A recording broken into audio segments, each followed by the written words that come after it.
Hello friends, আমি চলে এসেছি আমি কার্তিক আমার নতুন ইউটিউব চ্যানেল তুলসী কিচেনে। আজকে একটা নতুন রেসিপি নিয়ে আজকের রেসিপি হচ্ছে ম্যাঙ্গো জ্যাম বানিয়ে দেখাবো। তো সেটা বানাতে কী কী উপকরণ লাগে আসুন দেখাই। তার আগে একটা কথা বলে দিই, আমার চ্যানেলে যেসব ভিডিও ছাড়া আছে আপনাদের যদি ভালো লেগে থাকে অবশ্যই লাইক কমেন্ট শেয়ার করবেন ও বেশি বেশি করে শেয়ার করবেন। আপনি যদি আমার চ্যানেলে নতুন হয়ে থাকেন প্লিজ সাবস্ক্রাইব করে দেবেন, নিচে নোটিফিকেশনটা অন করে দেবেন যাতে আমার ভিডিও আপনাদের কাছে আগে পৌঁছে যায়। তাহলে চলুন ম্যাঙ্গো জ্যাম বানাতে কী কী উপকরণ লাগে আসুন দেখাই।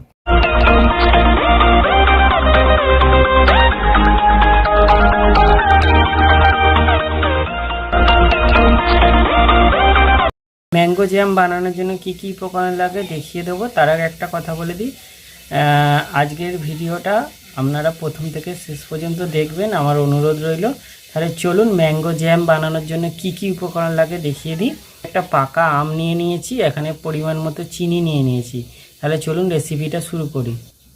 আমটাকে আমি ছাড়িয়ে নেবো। আগে আমটা আমি ছাড়িয়ে নিয়েছি, এবার কেটে মিক্সার গ্রাইন্ডারের মধ্যে দিয়ে দেবো পেস্ট করার জন্য। আমটা কেটে দিয়ে দিয়েছি, এবার আমি গ্রেট করে নেব আমটাকে ভালো করে।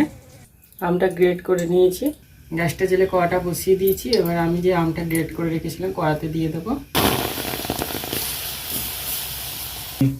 আমটা দিয়ে দিয়েছি, গ্যাসটা একদম লো ফ্লেমে রাখতে হবে আর শুধু নাড়তে হবে যেন বসে না যায়।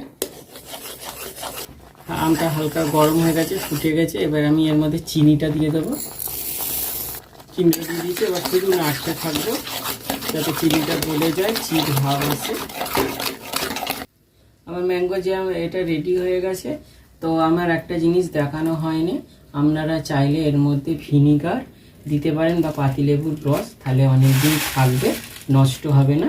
তো আমি এর মধ্যে একটু পাতিলেবুর রস দিয়ে দেবো।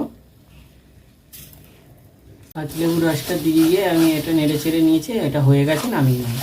দেখুন আমার ম্যাঙ্গো জ্যাম রেসিপিটা রেডি হয়ে গেছে। এই রেসিপিটা যদি আপনাদের ভালো লেগে থাকে অবশ্যই লাইক কমেন্ট শেয়ার করবেন ও বেশি বেশি করে শেয়ার করবেন।